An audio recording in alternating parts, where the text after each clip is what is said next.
안녕하세요. 핵심 뉴스만 전해드리는 지인입니다. 구독과 좋아요는 제작자에게 큰 힘이 됩니다. 대부분의 기업들이 1분기 실적을 발표했습니다. 많은 제조업들은 어닝 쇼크 및 성장성 둔화를 겪고 있지만 소프트웨어 및 클라우드 사업 등을 하고 있는 기업들은 승승장구하고 있습니다. 그런데 의외로 대기업들은 이와 같은 사업을 하고 있지 않습니다. 한국 대표 기업 삼성전자, 현대차, LG전자와 같은 기업들은 제조업 기반의 기업들이고 소프트웨어는 상대적으로 그동안 비약적인 발전이 이루어지지 못했습니다. 그런데 최근 블록딜 이슈도 해결됐고 성장을 앞두고 있는 기업이 있어 알려드리려고 영상을 제작했습니다. 그럼 시작하겠습니다. 오늘 말씀드릴 기업은 삼성 SDS입니다. 매 분기 모든 기업은 실적 발표를 합니다. 이때 우리는 단순한 매출, 영업이익에만 관심을 둘 것이 아니라 기업의 IR 자료를 눈여겨봐야 합니다. 지난 분기와 비교했을 때 IR 자료에 어떤 변화가 있는지, 그리고 이 변화를 통해 기업은 어떤 새로운 시장을 겨냥하고 있는지 미리 파악해야 하며 이를 통해 좀 더 효율적인 투자를 할 수 있기 때문입니다. 일단 삼성 SDS가 어떤 사업을 하고 있는지 알아보겠습니다. 크게 기업의 매출은 IT 서비스 부문과 물류 부문으로 나눠져 있습니다. IT 서비스 부문 같은 경우는 IT 서비스 관련 설비 투자에 대한 매출이 주가 됩니다. 클라우드, AI, 빅데이터, 블록체인 등 다양한 4차 산업혁명의 설비 및 관리 분야가 삼성 SDS의 매출원이 된다고 볼 수 있죠. 그리고 물류부문 사업의 같은 경우는 IT 서비스 관련 역량을 기반으로 한 글로벌 물류 네트워크 및 전통 물류 서비스가 포함됩니다. 코로나19가 대부분의 산업을 휩쓸고 지나간 사이 유독 물류 사업은 엄청난 성장을 거뒀습니다. 즉 삼성 SDS의 IT 서비스 부문과 물류 사업 부문은 코로나19 이후 꾸준히 성장할 수 있는 산업으로 발돋움했다고 볼 수 있습니다. 그런데 우리가 여기서 주목해야 할 사항이 있습니다. 바로 지난해 4분기 IR 자료와 올해 1분기 IR 자료가 일부 다르게 내용을 표시하고 있다는 점입니다. 좌측이 지난해 4분기 IT 서비스 부문 매출 현황이고 오른쪽이 올해 1분기 IT 서비스 부문 매출 현황입니다. 보시면 올해부터 IT 서비스 물류 현황이 보다 세분화된 것을 볼 수 있습니다. 삼성 SDS의 클라우드 사업은 반도체 등 제조 공정에 사용되는 프라이빗 클라우드 부문, 그리고 SCN과 같은 공급망 관리를 책임지는 클라우드 부문, 마지막으로 클라우드의 총체적인 관리를 책임지는 MSP 부문으로 나눠집니다. 삼성 SDS는 현재 이 사업을 모두 하고 있는데 이는 총체적 관리부터 반도체 세부 컨트롤 및 물류까지 책임지겠다는 것으로 볼 수 있습니다. 마침 삼성 SDS는 물류 사업을 하고 있기에 소프트웨어와 하드웨어의 융합을 추진하는데 무리가 없다고도 볼 수 있습니다. 물론 현지 대부분의 매출은 SI 사업과 ITO 사업이 차지하고 있습니다. SI 사업은 시스템 개발을 뜻하고 ITO 사업은 IT 아웃소싱을 뜻합니다.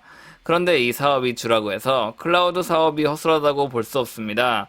오랜 기간 동안 삼성 SDS가 SII 사업과 ITO 사업을 영위해왔기에 보다 국내 클라우드 시장에서 업계를 선도할 수 있게 된 것이기 때문입니다. 그렇다면 지난해와 비교해 클라우드 사업이 얼마나 그동안 성장했는지 보다 자세한 표로 알아보겠습니다. 삼성 SDS의 IR 자료를 보시면 지난해 클라우드 사업은 거의 성장하지 않았다고 볼 수 있습니다. 그런데 올해는 지난해 대비 약 15%의 클라우드 매출 부문이 상승했습니다. SI 사업은 지난해와 똑같은 수치를 기록했기에 클라우드 사업 및 ITO 사업이 삼성 SDS의 사업을 이끌고 있다고 볼 수 있습니다. 물류 사업 같은 경우는 운임 상승에 따른 호실적을 기록했습니다. 다만 물류 사업은 대외적 여건이 보다 큰 영향을 미칩니다. 코로나19에 따른 물류 공급망 난항이 지속되면서 LX 인터내셔널, 포스코 인터내셔널 등 다수의 무역업 및 물류 사업을 하는 기업들의 실적은 매우 좋은 상황입니다. 그렇기 때문에 삼성 SDS도 이 같은 상황에 힘입어 실적 상승이 발생한 것이라고 볼 수 있죠.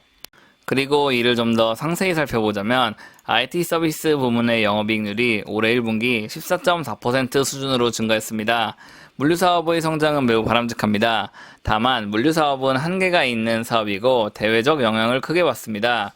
따라서 미국 기업인 아마존과 마이크로소프트 등은 성장성 높은 클라우드 사업을 꾸준히 육성하고 있습니다. 최근 많은 기업들은 디지털 전환을 핵심 과제로 내세우고 있습니다. 이 같은 트렌드는 1, 2년 지속되는 것이 아닙니다. 디지털 전환을 통해 모든 자료를 클라우드 데이터 센터에 저장하고 이를 활용해 새로운 사업 창출 및 기존에 낭비되던 판관비까지 혁신적으로 줄일 수 있습니다. 따라서 삼성 SDS는 클라우드 시스템 구축 및 향후 컨설팅까지 책임져 관련 시장에서 영향력을 확보하려고 하고 있습니다. 그리고 삼성 SDS는 글로벌 넘버원 클라우드 기업 아마존과 손을 잡았습니다. 클라우드 서비스 프로바이더인 아마존의 AWS와 협력해 삼성 SDS는 매니지드 서비스 프로바이더 역량을 강화하겠다는 전략입니다. 이를 통해 삼성 SDS는 국내에서의 클라우드 사업을 휘어잡겠다는 전략입니다. 분명히 말하자면 아직까지도 클라우드 사업은 삼성 SDS에서 협소한 부문을 차지하고 있습니다. 다만 그렇기 때문에 보다 앞으로 성장할 가능성이 있고 삼성그룹 내 사업을 기반으로 대외적으로 확대하고 있는 클라우드 사업의 성장이 기대되는 상황입니다. 오늘은 삼성 SDS에 대해 알아봤습니다. 클라우드 사업은 우리에게 친숙하게 다가오지 않습니다. 그도 그럴 것이 대부분의 클라우드 사업은 B2B 사업이 기반이고 이는 대외적으로 알려지지 않은 채 진행되기 때문입니다. 하지만 삼성 SDS의 매출 변화를 통해 앞으로의 클라우드 사업을 꾸준히 추적하고 이를 기반으로 투자해야 보다 나은 성과를 거둘 수 있다고 저는 보고 있습니다.